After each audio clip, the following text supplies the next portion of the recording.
Opération avec les fractions. Les fractions sont des nombres qui servent à des opérations très importantes de mesure et essentiellement de mesure de proportionnalité. Les nombres entiers ne suffisent pas, qu'ils soient positifs ou négatifs. Nous avons besoin des fractions et nous allons l'illustrer avec un exemple géométrique. Nous allons utiliser un résultat fondamental de géométrie dans le plan qu'on démontrera un peu plus tard et qu'en fait on connaît déjà. Si deux triangles ont les mêmes angles 2 à 2, et là il s'agit des triangles ABC et ADE, alors tous leurs côtés sont dans la même proportion. C'est-à-dire que AE a une certaine proportion de AC, et bien c'est la même proportion pour AD divisé par AB et pour ED divisé par CB. Alors on va s'intéresser au triangle ABC que j'ai dessiné dans le repère habituel, avec A qui est aux coordonnées moins 3 et puis moins 2, B qui est aux coordonnées plus 2 et plus 3, et C qui est aux coordonnées 6 et puis 0.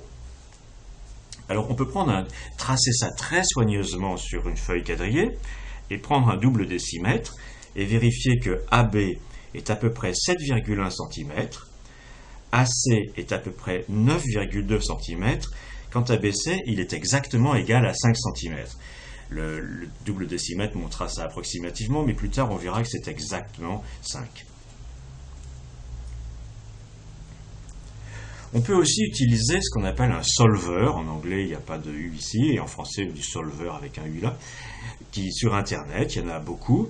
Il y en a un qui est très bien sur le site http://geometry_triangles/vertices.html. C'est un merveilleux site qui permet de faire des calculs géométriques comme si on avait une sorte de calculette géométrique. On rentre les coordonnées des trois sommets de notre triangle, moins 3, moins 2, 2 et 3, et 6 et 0. Vous appuyez sur Enter, et ça vous donne les longueurs des trois côtés. Alors ici c'est plus précis, même si la longueur c'est encore un nombre avec plus de décimales, même un nombre infini de décimales. AC c'est à peu près 9,2, et quant à BC, le solver le calcule correctement comme étant exactement égal à 5 cm. Et maintenant, nous on va s'intéresser au triangle ADE, où D est ici, aux coordonnées 0 et 1, et on voit que c'est des coordonnées exactes, parce qu'il n'est pas très difficile de voir que AB, le segment AB, qui traverse tout simplement tous ces petits carrés, il passe en particulier par ce point-là. Et on va s'intéresser donc au point E, qui est obtenu en traçant la parallèle à BC à partir du point D. Donc les questions qu'on va se poser sont: quelle est la longueur de DE et quelle est la longueur de AE? Commençons par la longueur de DE. Eh bien, on observe que AD divisé par AB, c'est pareil que 3 divisé par 5. Parce que AB, c'est 1, 2, 3, 4, 5 fois des diagonales de carrés. Et quant à AD, c'est 3 fois les diagonales des mêmes carrés. Donc AD sur AB, c'est 3/5.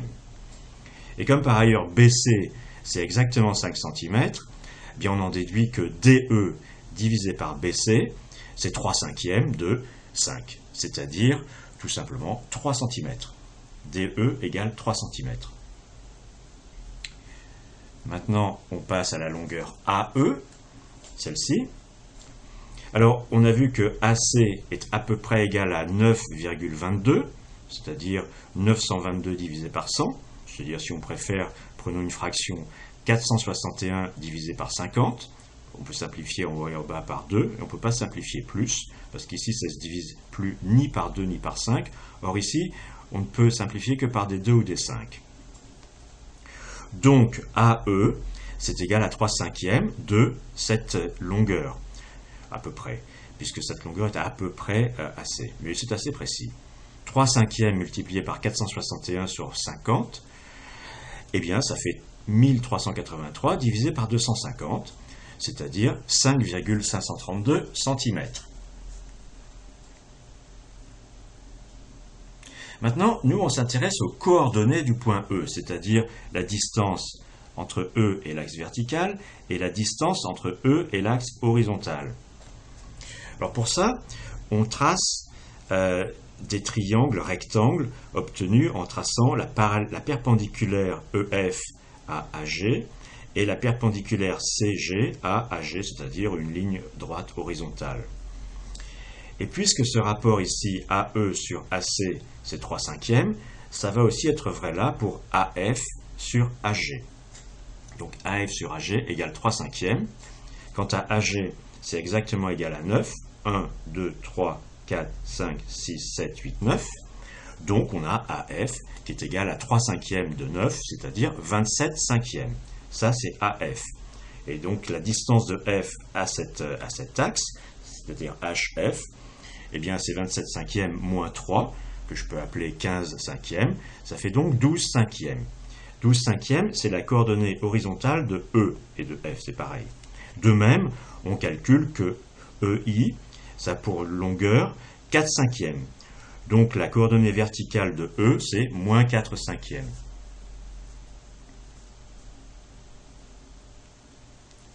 Alors maintenant, avec le solveur, on peut vérifier ça.